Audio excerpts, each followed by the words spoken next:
Welcome to another wonderful episode of Success Innovation. Thank you for joining me today. Today's episode is From Salinas, California to Ucsd and beyond.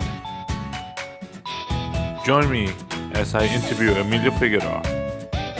Welcome back to another wonderful episode of Success Innovation. Thank you for the viewers and the listeners of the podcast. And this is a video, and today we have another special guest. His name is Emilio Figueroa. He's a Ucsd student currently, and he is a transfer from Central California. We're going to be talking to him about what he's doing and his current path.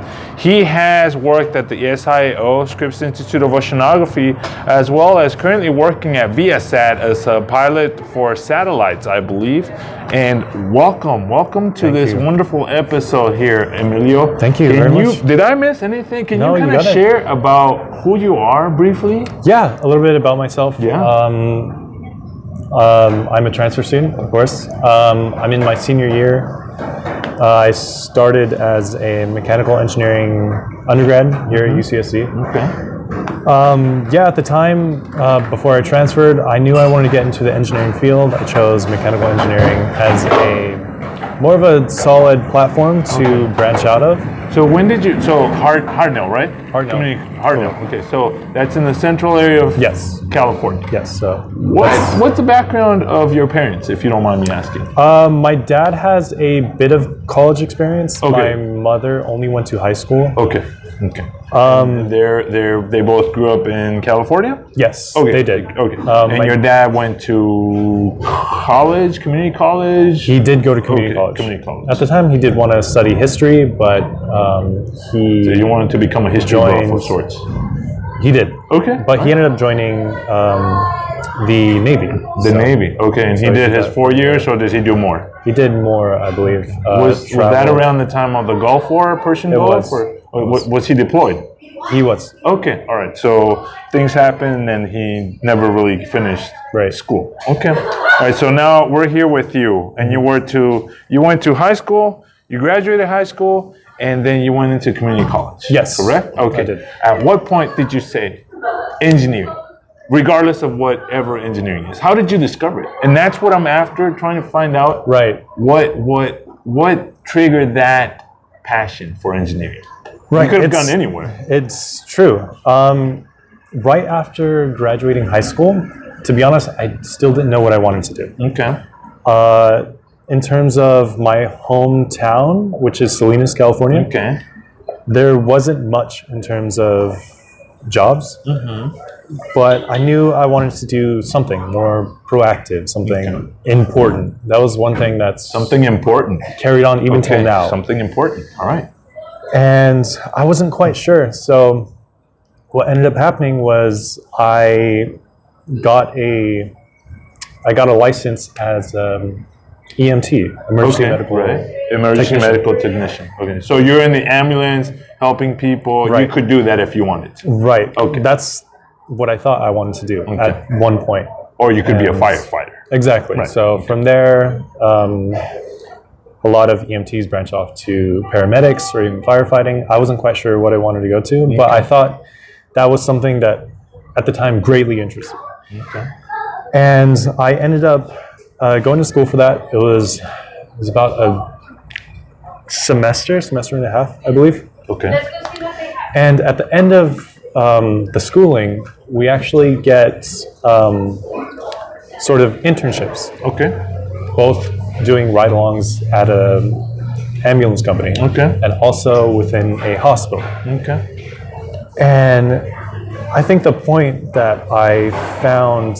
So you went through that. How long did that take? A year? 2 years? 6 months? It was a year and a half. A year and a half. Okay. Plus the internships was a few weeks after that. So less than 2 years. Just under 2 years. Okay. So it was at the time when I was doing that internship within a hospital. This was, of course, years ago. 5, 6 years ago, maybe? So 2015, 2016. Right. There. Okay. And that was when I got introduced to a lot of the instrumentation that's in the ambulance and in the hospitals. Exactly. in the medical fields of sorts. Okay. Right. So at and that that's kind of time, where you figured, okay, well, you know, how do they make those? How do they function? They're good for saving people or keeping people alive, taking vital signs, whatever, right? And that kind of triggered you asking questions: who designs them? Who builds them? that's exactly what happened. And then it just went down that rabbit hole.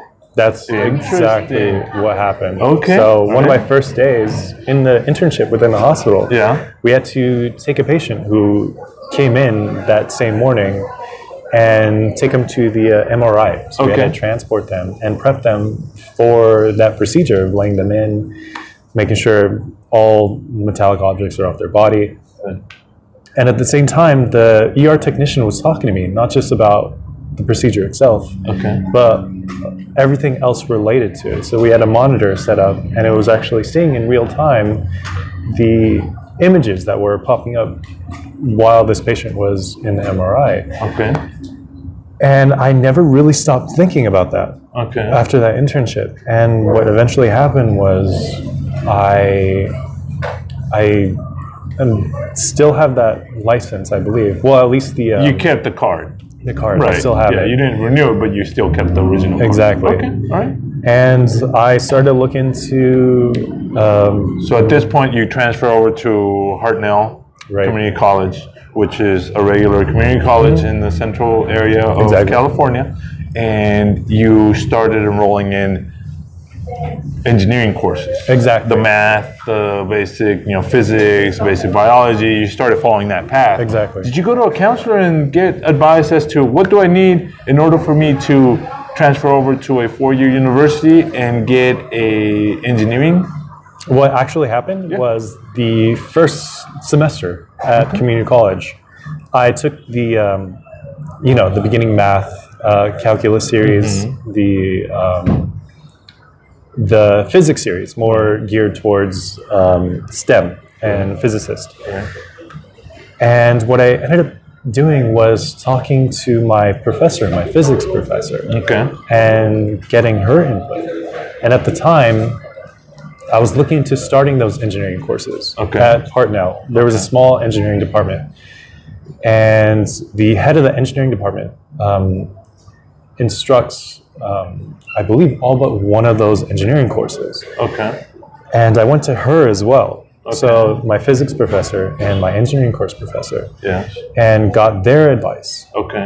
And I wish I had spoke to them a lot more. That's one thing that I do regret back then. But when I had time, I did talk to them, get their feedback. What's available? Because it seems back then, it's not like I prepped myself going into community college as, I want to be an engineer eventually. I didn't do I didn't do very many extracurriculars in high school. And that's because you didn't know you wanted to pursue this. And maybe you weren't even really thinking or considering it. So obviously, you didn't put a lot of effort and focus on it. Plus, you were young too. Makes sense. So at the time, I did start to put a lot more effort into the assignments and doing things like that. So this is coursework, math, physics, and all the general education courses for community college. At what time did you start taking an actual engineering class? And how did it either hook you and pull you in and made you want it more? What class was this? It was, I would say, the second semester when I actually did start to delve into the engineering courses. And we had a CAD design course. So it's AutoCAD or was it? It was AutoCAD. AutoCAD. It was AutoCAD. And we actually went through the steps of course, there was a book related to it. And it was interesting seeing the models actually being simulated and shown. And for us to actually do that as well was interesting because I felt like I could at least have the capability of one day making something worthwhile. So you're modeling stuff and then you can see the actual possibility of building it and bringing it to reality. You saw that. Awesome. And there's so many fields in engineering, electrical, computer, there's bioengineering. Why mechanical? And why not aerospace? That's true. I felt like, at least the research that I did and talking to, of course, my professors and my friends at the time that I met around there, I wanted something that was a lot more broad. Okay. I wanted to get the software experience. I wanted to get more of the hardware experience, the mechanics, mechatronics, things like that. Right.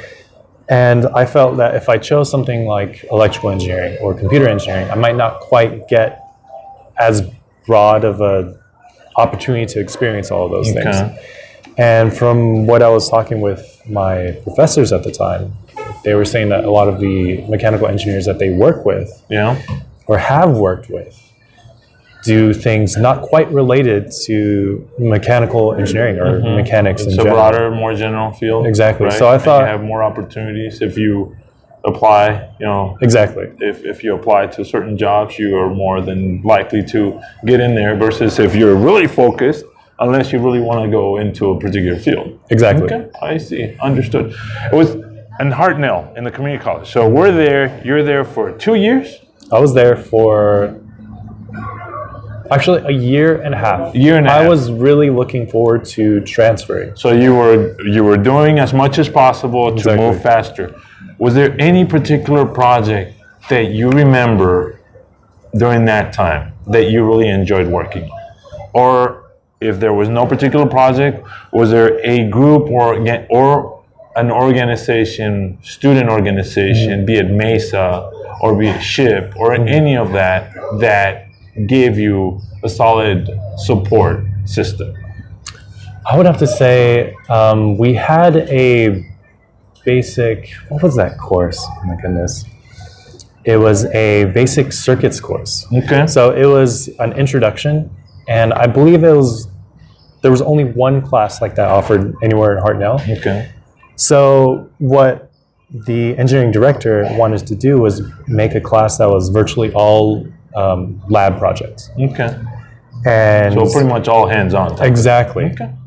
And every project we worked on was really interesting, building... What's the one that comes to mind that it could be a difficult one, because when you come up with a solution, it's a lot more rewarding. Right.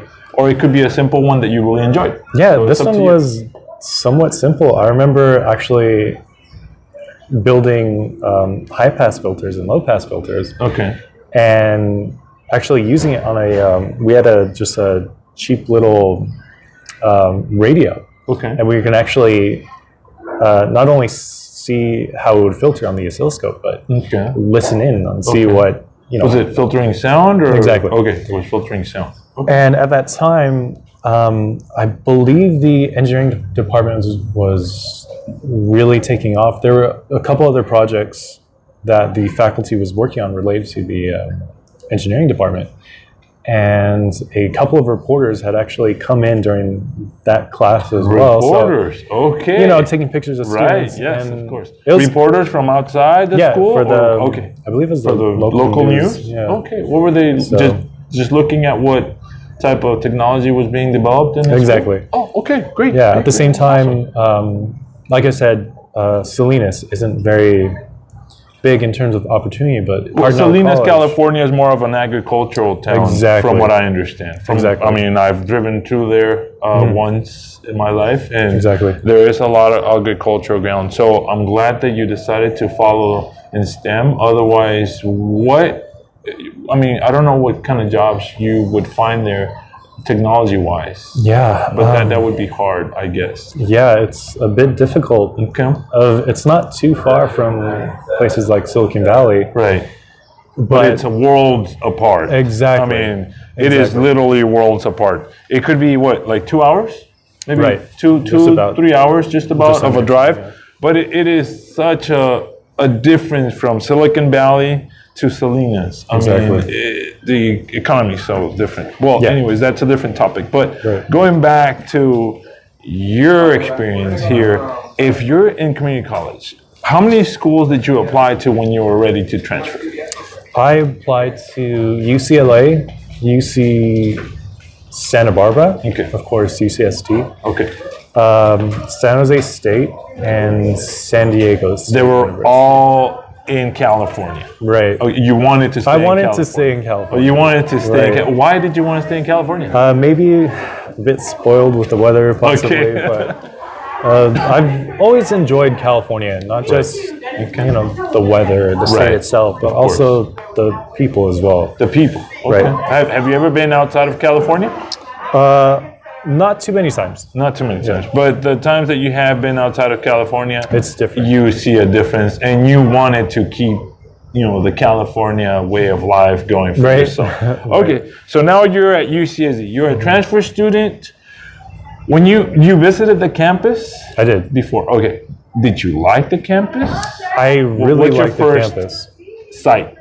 Let's What see. stands out in your mind from that first visit to UCSD? I do remember we had to, at that point, I had already confirmed my acceptance. Okay. All right.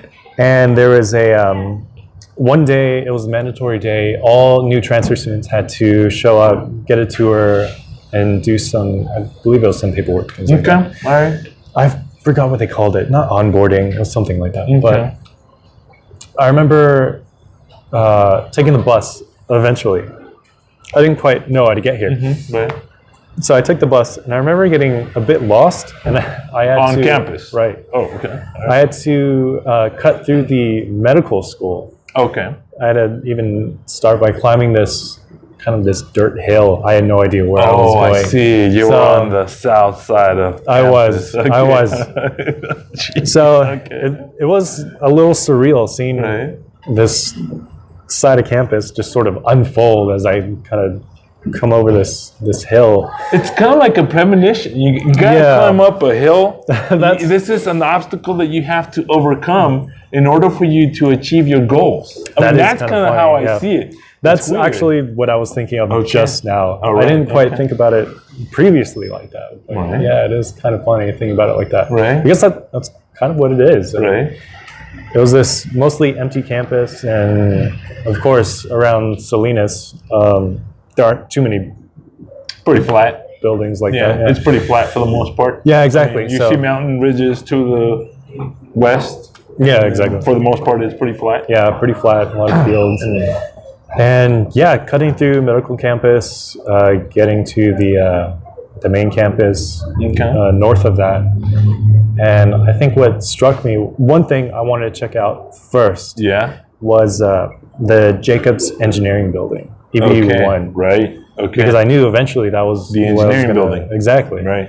So I got there early, and I remember passing by Geisel and thinking, that's the library? This Right.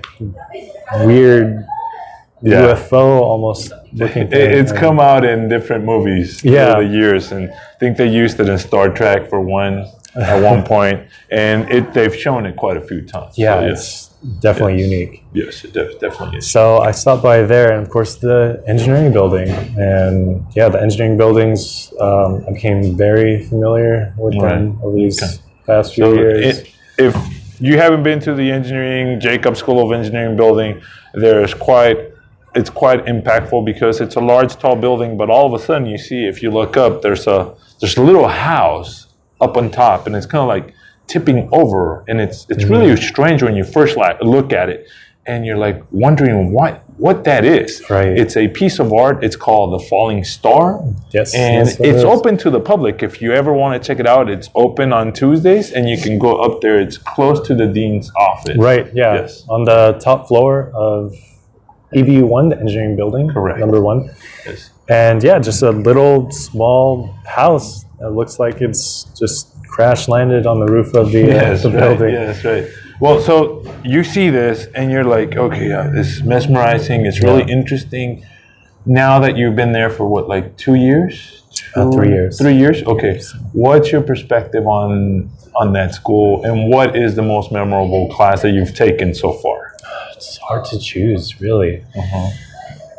They're all difficult in their own way. Yeah, of course. They all need their time. A lot of time management is definitely necessary. Time management. Okay. Yes. One of the biggest skills I learned to hone my entire time there. It's hard to describe. One class that strikes me even now was a class that in the beginning, it's a little strange. In the beginning, I had trouble with dynamics. Okay. So probably the General first dynamics half, or fluid dynamics? general dynamics. Okay. So yeah, I remember the first half, it was really difficult, harder to understand, but I remember more towards the end, and the professor, Professor Murakami, he's not there anymore. Oh, okay. And I really liked him as an instructor. Yes. And I remember it was almost like something literally clicked in my mind, and I feel like I could literally understand everything. It was a combination of trying to always sit in front of the class. Did he retire? He did. Because I had him when I was... Oh, really? Yes, Yeah. I had him in the class. Yes, he's He really was funny. taught dynamics, so yes. Yeah, Sometimes he remember joked, yeah. and all of Yeah, a sudden he you're did. like, is he for real? What's going on? I know. Because some dry humor that he's Yeah. got. Yeah, so it's crazy. But I yes. do remember some stories and some jokes that he would tell, and then he would just continue. And I would kind of look around and think, Can I like, laugh? did anyone else Right, hear did that? you capture that? And Yeah, is it exactly. registering? So yeah, Professor Murakami, and just you could tell that he did have a passion for it. Yes. And right. I feel like that helped as well. Yes. And I think coupled with that, really focusing my time in the subject, and just that second half of the class, it really clicked, and I really understood, and I ended up doing very well. Wow. Even on the final. Congratulations on Yeah, that. Yes. Thank you. So, any organizations, any clubs that you joined at UCSD that have been impactful for you? Yes, I feel like the biggest one during I believe this was my second year. During my first year, I didn't quite join any clubs or really look into it. Okay. I just wanted to get acclimated to the classes and also the big move down south. Mm-hmm. And during my second year, there was a flyer for Rocket Propulsion Lab. Okay. And they had a talk. There was free pizza, and I was like, yeah, I'll go. So that's the hook. Yeah, that's what got me That's at fun. first. Yeah. And of course, there's mentions of building a rocket, launching rockets. Yeah. And I went, and it sounded... Space is always so intriguing and Exactly. so catchy. You're like, wow, okay. Just thinking about a rocket and how it goes up, you have no idea how much work and how much design and how much dedication it takes to actually build it. Right. And that's probably why you joined, and that's probably why there's a passion to join a team of Exactly. rocket propulsion, right? So a big part of it was a lot of the classes that anyone at UCSD knows, it's a lot more theoretical. Yes. And I feel like I felt at the time I really wanted to start applying some of that theoretical knowledge that I got into an actual organization. Right. And this club offered to, design and eventually launch Not only design, because when you're in a team, this type of teams, and correct me if I'm wrong, but you go in, you form a collective team, and then you start designing. But along the design, you have to find some sort of budget, Right. and you have to time manage, and Right. then you essentially become a project manager, a project engineer, Right. and a designer. And there's different roles. If you're a mechanical guy, you focus on one thing, but you have so many different hats at the same time. Right. Because you have to pick up the phone and call for fundraising. Hey, we're looking for donations, Exactly. and then you have to schedule if you're going to a competition. We need a transport for the rocket, and you collectively decide on what to do, what the better type of situation is to tackle all of those aspects. Exactly. Was that what you experienced? That is exactly what I Okay. experienced. It's not like you just say, okay, well, I'm just going to focus on designing this, Yeah, and, right. and I'm done with that. Right. You Right? can't just stick to CADing and then Exactly. stick you with the cannot. entire team the Yes. entire so time. it teaches you to multitask. Exactly. essentially. You're talking with a different team, seeing how your design interfaces with their design. Right. You're calling up the launch site officials to say, hey, is something like our design even feasible for your location? Or Right. things like calling distributors, asking if you can get a quote for some of these products, or some of these instrumentation. How much, if you remember or if you can share, what is the budget that you guys were working with? It changes all the time, but currently, I did start out as a structures team member, so of course doing the design, finite element analyses, things like that, and now I'm on the systems team. So we're doing. So you're still part of the team? I'm still part of the team. All right. So we're doing a lot of work with the plumbing and piping for of course, it's a liquid propellant rocket. Right. So, of course, we're dealing with a lot of the budget for things like stainless steel tubing, pipe fittings, valves, different sorts of valves that we'll need. How many competitions are there? There's that you guys. Do you guys go local? Do you guys go further away, out of state? Our first project, which was already underway when I joined, it was I believe it was a competition, a statewide competition. But of course, if we knew what we know now back then, things would have been a lot different. Unfortunately, we couldn't make the deadline for that previous competition. So you weren't able to compete? We were not, but last year we entered a nationwide competition. Where was that at? Do you know the organization Base 11? No, I do not. I believe it's just funded by multiple donors dealing with STEM, from I think high school students to larger projects like this, which is to design, test, and launch a liquid-propelled rocket to the Kármán line. So that's 100 kilometers, right? And there hasn't quite... Where is the competition located? Where does it actually physically take place for the launch?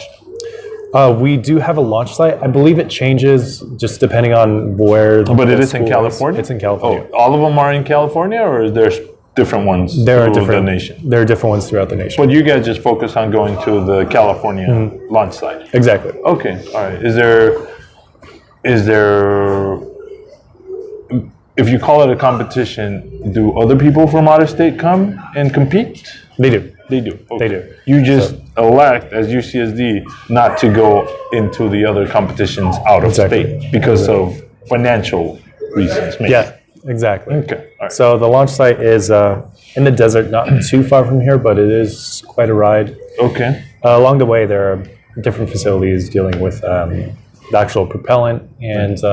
you have hazardous materials, so you have to have permit to transport it also, right? So all that's part of the entire project. So right. Okay. We each take turns, of course, looking into things like this. And all of us have to be well rehearsed in things like safety procedures, things like that. Okay. So you do have some sort of training for safety procedures and whatnot. Okay. Working in this team, what is the biggest lesson you've learned? I mean, the theoretical, the theory, it's awesome, it's fine, but then it comes to dealing with people. It comes to dealing with other personalities. You're in a team where somebody has an idea and somebody might say, this is a great idea, but you might disagree with that idea because you have your own way of thinking and seeing how it could possibly affect it. Right. So what has been the most interesting thing that you've learned in working in this type of environment? It's hard to rank, but I would say communication. Communication. Broadly, communication. It's definitely a multifaceted problem, from things like one team could possibly be working on one aspect of the project. Right. While no other member of any other team knows that they're doing it. Okay. And suddenly nobody's on the same page anymore. Okay. We could be trying to reach out to suppliers or competition officials. Okay. And we could be in communication and then suddenly it just stops. Okay. Almost as if they're unable to respond to us anymore. Okay. And that's a frustrating... So you were saying communication, right? Communication. It's always been a problem. And it's like I said, it's multifaceted from things like trying to get in contact with purveyors. We may have a specialist that we may need certain structures welded, but we have to push back other aspects of the project because we can't get in contact with them. With the welder, right. Exactly. We can't get a quote. Yeah, the manufacturing part of it is not complete, and then it delays the project schedule. You have to adjust, modify. So it's very interesting. It's things like that can be very frustrating. You know, it's reality. That's how real life works. If you're gonna go into the industry, those are problems that you will encounter. Those are real problems that you will encounter. Not only with the manufacturing process and time schedule, but also with the communication with project team members. Exactly. So you will definitely find issues of that sort throughout. Yes. So just be aware of that. Yeah, yes. It's true. And things like that, lack of communication, you can't just leave it. You can't just send out one email and just say, well, you didn't respond. I guess that's it. You have to keep have to follow through. Always have to follow through. And from my point of view, email is great, technology is great, but you also have to pick up the phone or do face-to-face conversation. And let me tell you why. When you write an email, it might be misinterpreted by the person receiving it. Why? Because the person receiving it does not know the connotation. If they see all capitals, they think that they're yelling at from the other person at you, and you have this emotional attachment without an explanation from the person that's writing. Exactly. And that's just something that you have to understand. As the person receiving it, don't take it personal. It's just business. But as the person sending it, be aware that you have to follow up with either a phone call or a face-to-face communication. Exactly. Right? Try to catch them if you can. Yes.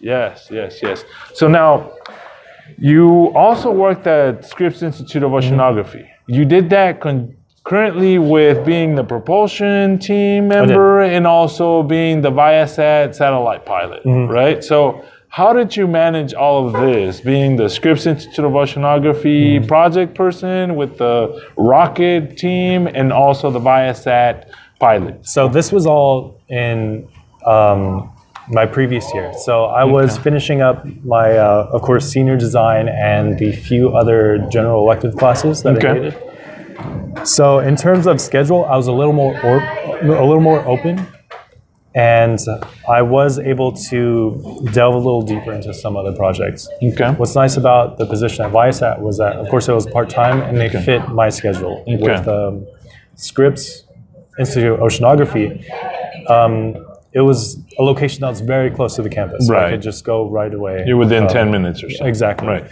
So it was, again, time management, working where I could. Did that Scripps Institute of Oceanography experience end? Is it over? It is. Or is it, it was a certain period of time and that was it. Okay. All right. What about the viasat one? You're currently there, right? Currently still there. So you're an intern with them? It says that you said that you're a pilot for the satellites. Right. Okay. What exactly is that? It's it's something that I didn't quite know that existed going in. Okay. So is your task to keep the satellite in the correct orbit and make sure that it doesn't crash into any other satellite? Not quite that important, all right. But it is monitoring the health of the satellite, making sure that everything is going nominal. If things aren't going nominal, that the problem response steps are being taken. Can you tell me, and maybe also for the audience to visualize, what size of a satellite are we talking about?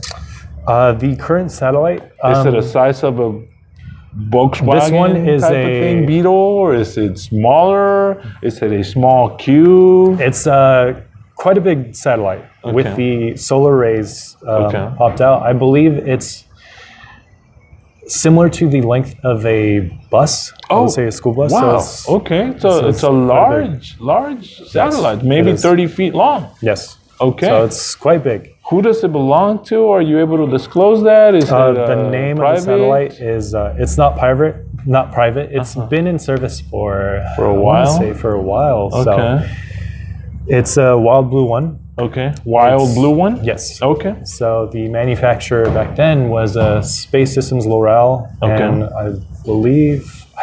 Are you able to tell us what the satellite is mainly used for? Is it commercial? This is telecommunications. Telecommunications. So it could be Cox, it could be telephone, Verizon. Exactly. Okay. So this one, I believe, is the Ucsd internet service offered by Salinas. Ucsd, okay. Viasat. Excuse me. Okay.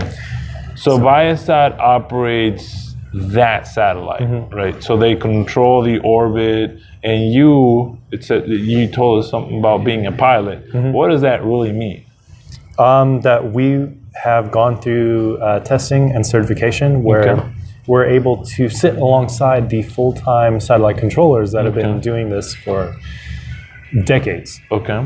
And we can serve as the second set of eyes for doing things like commanding I see. or starting a procedure Okay. or starting a maneuver. Okay. So there's always checklist, and you obviously are part of that process where you're like, are we in the right orbit? You know, are we spinning correctly? Exactly. Are we going out of orbit? Are we spinning out of sorts? Exactly. And whatnot. And if there's an alarm, you validate whether it's a valid one or not. Okay. Exactly. What's the most interesting thing that you've encountered in that position? It's hard to say. I think it's just really trying to visualize the scale of a project like this. Because previously, Viasat has outsourced all the controllers to other companies. Okay. So Viasat essentially just monitored it more from a distance, I guess you could say. But now they wanted to start an actual satellite control center. Okay. So that was the So they wanted to bring it in-house. Exactly. Okay.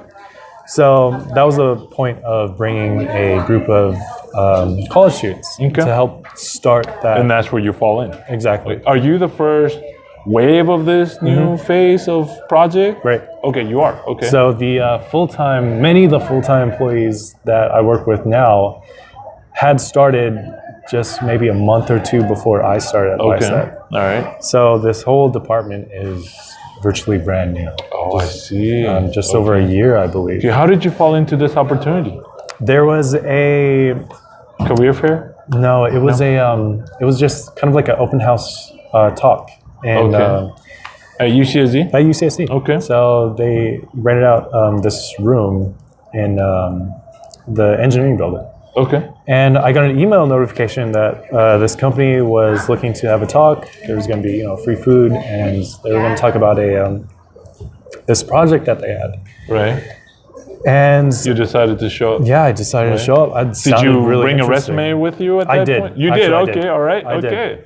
So that shows. All right. So every time you go to a technical talk or something, if you're a student or if you're a professional, you always have to be on your feet. You always have to be ready, and you always have to have a binder with a resume if you're looking to change careers, change jobs, or obtain an opportunity. If you're not there for that, you can always bring a business card, personal business card, and just network with the individuals, and you never know what that connection might lead to in the future. Exactly. So glad that worked out for you. Yeah, I'm glad too. I remember getting the email for that talk, maybe around 4. And the talk was scheduled at 7 p.m. I believe. Right. And during that time, I actually went and printed out a slightly updated version of my resume. Okay. And then I brought it with me. And yeah, it was a very interesting talk. What do you think helped you the most during that session to connect with an individual? Yeah, a lot of people probably had resumes. Yep. Okay. Yeah, and they shared them with the individuals there. What do you think helped you the most? I talked with my now manager. So after the talk ended, students were lining up giving their resume, and I remember talking to my now manager, Dave, and we just had a decent conversation for about 10-15 minutes. I asked him, what was the conversation about? I asked about his experience with satellites, what he did, how he got into Viasat in the first place. I wanted to see how that related to what I do, not only with the college courses that I've taken, but also the organizations that I'm part of as well. Okay. So I wanted to see if I can find maybe some kind of connections between at least me and a possible position like they were offering. Right. And yeah, it turned out to be a really fun conversation. And I really believe that's what helped me stand out a bit more. So his name is Dave. His name is Dave, yeah. All right. Shout out to David, his current manager. So right, yeah. Thank you for this wonderful opportunity. And you probably still remember that conversation at Qualcomm conference room, I think? Yeah, it was the Qualcomm conference room. Right, yeah, at the Jacobs School of Engineering building. All right, awesome, great. So you've been there for what, a year, 2 years? Just a year and a half? over a year. Over a year, okay. What do you envision for Emilio Figueroa in the next in the next year? What's your goal? Well, I will be graduating this coming June, so that's about 5 months from now. Okay. I'm very deeply interested in space. Okay. And I'm technically almost done with all my required classes, but I still want to take the time. I'm actually enrolled in a space missions and engineering course here at Ucsd because it's something that interests me so greatly. Right. And again, I feel like that's one of those things that there's so much out there that I wish I could be a part of. Okay. And it would be a shame not to at least really try. So for now, I'm really trying to push myself to look into aeronautics, look into space, whether it be satellites or something like a jet aircraft. So you are definitely open to opportunities for employment. I mean, if you don't mind me asking, is Viasat, you feel comfortable with them, working with them? I feel... If they offered you a full-time position, or would you rather pursue in the future another company like SpaceX or Firefly or the Blue Origin or all those space companies, corporations that have now popped up? Right. Are you interested in any of those? That's a really interesting topic. Because and you don't have to answer it if you don't want to. No, I'm because definitely I know that you're still in that limbo stage where you're still an intern, but it's maybe something for David to consider. Right. Yeah, that's something that, okay, so if you don't have to answer it, just putting it out there. Right. No, I'm definitely comfortable talking about it. Okay, sure. But something that's very interesting is that, well, of course, I'm very grateful for this position that I have. Absolutely. Right. Yes. And I'm definitely giving it. And the experience also is amazing. Exactly. Because you're working in something that deals with space. Exactly. But at the same time, you want something that's a little more stable and that's a little more challenging, maybe for you, more aligned with what you want, your vision and your mission, your personal mission and vision. So exactly. There you go. So yeah, I'm grateful. I'm giving it the attention it deserves, but at the same time, it's not quite what I see myself doing for the next 2 years, 10, 20, 10 years from now. Right. Okay.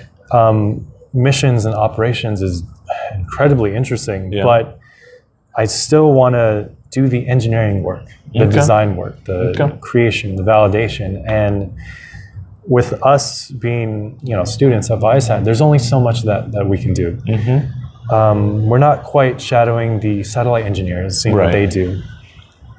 We are given projects, things like Python projects or working with the proprietary languages that they have, which is really interesting, something that I can possibly see myself doing.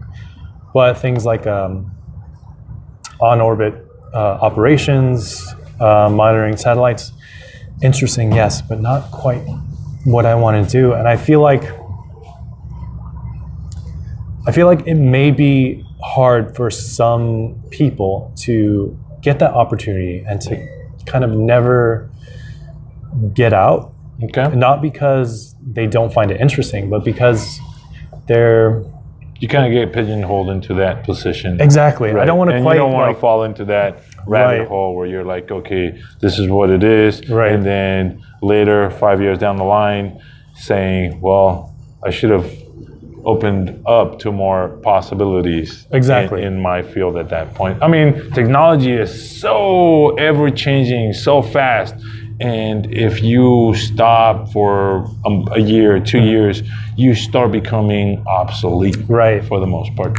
So Thank you for that. I'm going to go into a couple more questions. Right. This is more in the personal level. Yeah. Do you have a favorite space series that you watch? A space series. Yeah. I mean, you said that you're interested in space, so Yeah. let's see what space series you watch. That's hard to say that there's so many. I remember always, it never really hit me till somewhat recently, but my oldest brother always watched Star Trek: The Next Generation. Oh my God, yes, Captain Picard. Yep. The new series is coming out January 23rd. Yep. Okay, it's gonna be on CBS All Access. Right. Yes. Yeah, I remember watching my brother watch it. I was back then. I was really young. How old were you when you started? When he started watching it? I'm not sure. It was a long time ago. It was quite a long time ago. Okay. And I remember in the beginning, I didn't quite get into it, but once I actually started to watch it, I thought this series is really great. Okay. And I don't know, only thinking about it till recently that maybe it did play a part of kind of this more of a passion that I ended up. Than you ever thought it would? Exactly. Okay. Back then, I thought it was like a. So you would say that Star Trek is something that you really you enjoyed, or that you could kind of say fall back on and say, I watched it and it's something that sparked into my imagination. Right. Any specific, any favorite books that you have? Let's see. Favorite books. Or something that comes out, something that is not required, something that you read for pleasure, that you said, oh, I saw this book, I went to Barnes & Noble, or I went to the local library, and I decided to check it out. It could be Harry Potter, it could be the Lord of the Rings, whatever it is. Actually, the one book that I've come back to somewhat recently is Dune. Dune? Yeah, Dune. Okay, right. Dune. Who writes that? Isaac Asimov? Frank Hubert. Okay, Frank Hubert. Okay, all right. And it was this. It's a trilogy, right? Or it's a series of books. Yeah, it's a series. I haven't read it, but I've seen it. Yes. Okay. Yeah, it's a big series. Okay, so I've just read the first one. Mm-hmm. I started the second one. Yeah. But yeah, that's one book that I always go back. Of course, it's dealing with this, spacefaring, it's futuristic type setting. It's very similar to Star Wars type of thing. It is. It's a type of desert planet, whatnot. But it's a very imaginative, very fictional. Yes. Exactly. But it does have a lot of signs in there, in space wise. Right. All right. So, what do you consider yourself, Emilio Figueroa, to be the meaning of success?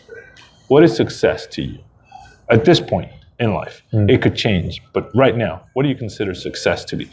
And the reason I'm asking is because down the line, 2 years, what do you see yourself doing that means success to you? Does that make sense? Yeah, it makes sense. I think that's difficult. It's not something that I quite thought about, but let's see. I feel like, at least to me, to be successful is to always find something to learn. Always find something. To be always learning. Exactly. Okay. I feel like I'm always learning something new. I'm always doing something new because I want to keep doing new things. Right. And I want to kind of keep that rolling and try to experience as much as I can. All right. But of course, at least for me, I'm always coming across subjects and topics that I don't know much about. Right. And it's difficult. It's a difficult position to be in when you kind of stagnate and you don't reach out for help. You don't ask questions. You don't take a more proactive approach. So you're saying if you find something that you're not knowledgeable about, to find those individuals to generate that communication, start those channels, opening them up, and be able to get more information from people who have the experience or the knowledge. Okay, understood. And what, if another question here, if you could have any superpower in the world, what would it be and why? That's interesting. Again, not something that I think about very often. Yeah.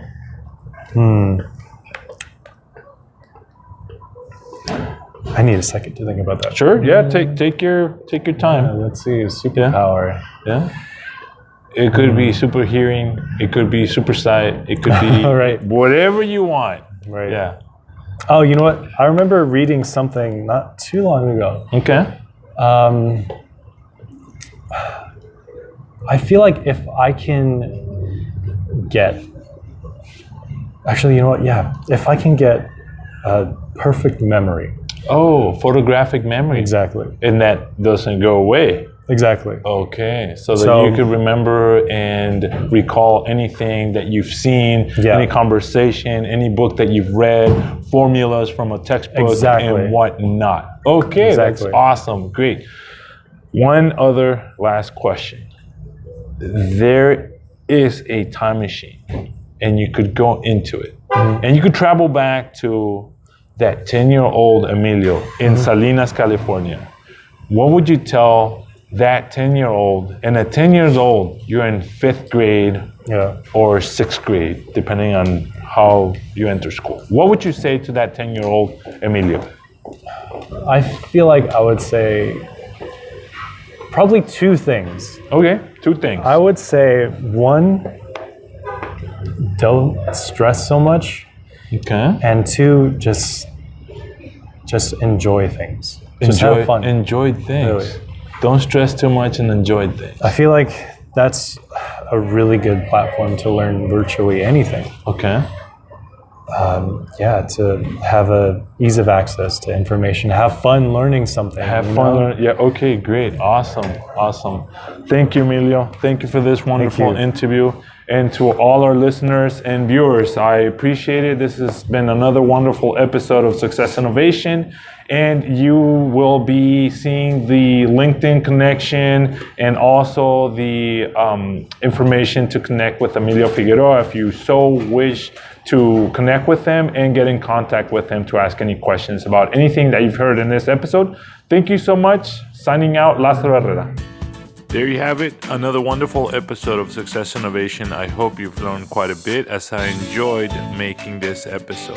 I want to say thank you to Emilio Figueroa from Ucsd. His story is amazing. I hope you learned something. And if you did, please share this episode. Please connect with Emilio in his LinkedIn account and also at the notes. Please share this episode with friends of yours. I'll see you next time. Lázaro Herrera.